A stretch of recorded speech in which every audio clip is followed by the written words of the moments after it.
Poids 15 à 30 grammes. Le Maori est l'une des ventes leaders de cette société parisienne. Et sur le 15 grammes qui est minuscule, il faut quand même que le tatouage te voit très très bien. Particularité, des tatouages traditionnels gravés au laser sur l'acier. Ce couteau marque une tendance, celle d'un retour du bel outil, un bijou personnel. Le tatouage maori est à la mode comme le tribal ou le latino. Ces motifs sont choisis pour embellir ce compagnon du quotidien.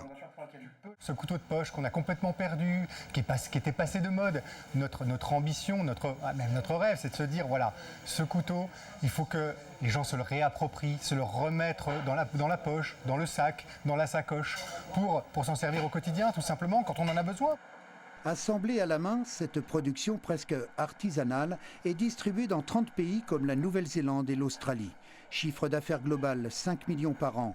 Cette PME surfe sur les matières nobles et le cours de l'acier. Les bois viennent d'Auvergne, la finition est parfaite. Un concept qui a vu le jour à partir de dessins il y a 1 an. Le tatouage maori, c'est vraiment c'est l'essence même du tatouage. C'est de là que naît l'art du tatouage.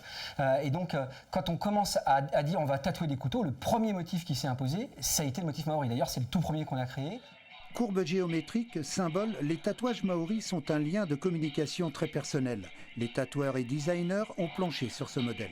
C'est vraiment une question de personnalisation, donc d'expression de sa personnalité. C'était une envie de marquer quelque chose sur un objet qu'on va utiliser quotidiennement et qu'on va avoir sur soi, dans sa poche.